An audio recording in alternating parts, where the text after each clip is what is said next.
Please subscribe to the channel and help us reach 500 subscribers by the end of this month. We'll continue to provide you great videos. Fiancé female 31 said her ex is the love of her life. Throwaway for obvious reasons. So, I'm in a bit of a daze right now, to be honest. My fiancé female 31 and I male 33 got engaged in October last year and have been in a relationship for 5 years now. Everything has been great and I can honestly say that I've never met anyone who comes close to her. She's been the love of my life for sure. I've known her most of my life. We grew up on the same street just around the corner from each other. Her mom and dad still stay in the same house, and I still stay in the same house I grew up in, which my mom left to me when she passed away in 2014. We still don't officially live together yet, but for all intents and purposes, she lives here. Her parents and she are really close though, and she still has her bedroom there, and will occasionally spend the night there, but she's never away from here.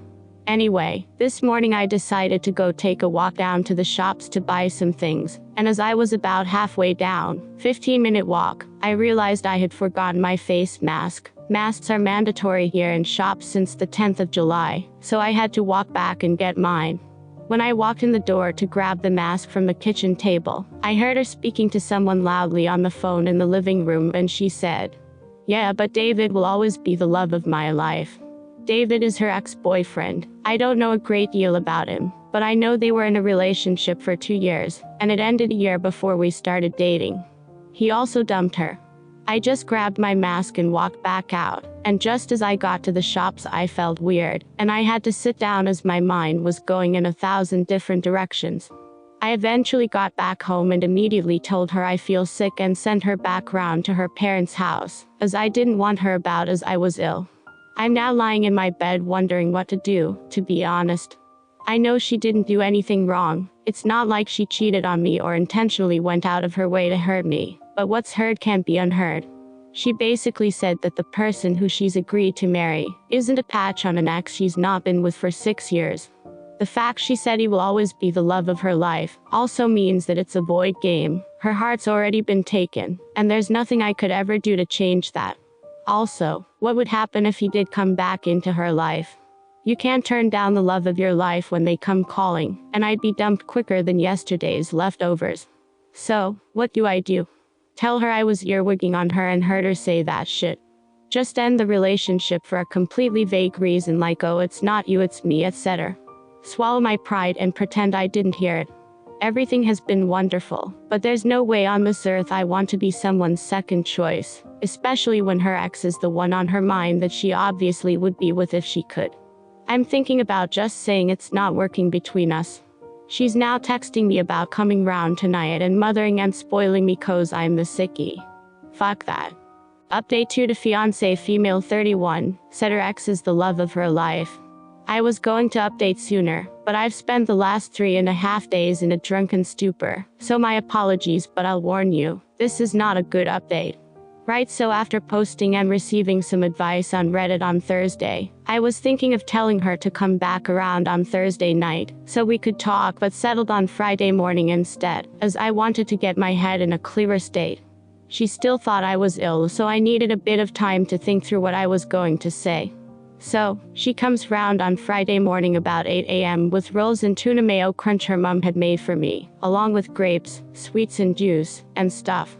I think she could see right away that something was wrong as I must have looked stony-faced, and you could cut the atmosphere with a knife.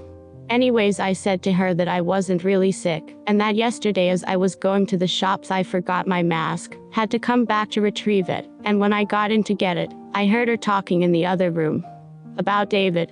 Her face went completely pale and she started welling up, so I instinctively stopped talking and just stared at her. She then runs into the toilet, locks the door, and starts hysterically crying, and alarm bells are going off all over the place in my head. Her reaction made me think she didn't know what I heard, so she must have said some other shit about him as well. I chapped on the door and told her if she has any aspirations of saving this relationship, she had better tell me everything right now. 30 minutes or so go by, and she finally comes out dabbing her face with a tissue, and tells me David got back in touch with her 4 or 5 months ago, and she had been sleeping with him once or twice a week since. I said in my previous post she will occasionally go and stay with her parents. It's usually about once a week, sometimes twice, sometimes none. The thing is, I've just popped around myself dozens of times over the years to speak to her mum or dad, watch TV or anything at all really without informing her. And she's always been there, so it's just become routine, and I've never thought any more of it. This has obviously been the time that she's gone to meet David.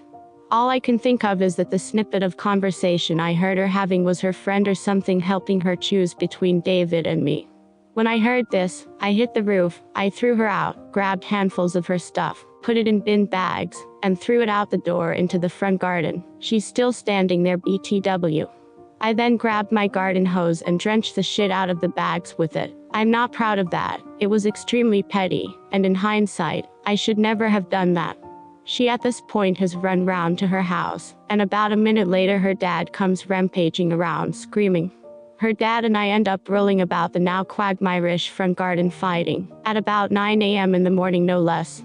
Police vans and everything ended up turning up, and half the street was out because of the Rammy. Afterward, I blocked her on everything and went to my friend's house where the three of us spent the weekend and Monday. They took off work, I'm on furlough, drinking. When I got back in the house this morning, I noticed she had been back in the house at some point. Made the beds, done the washing, and ironed. I have no idea why she did this.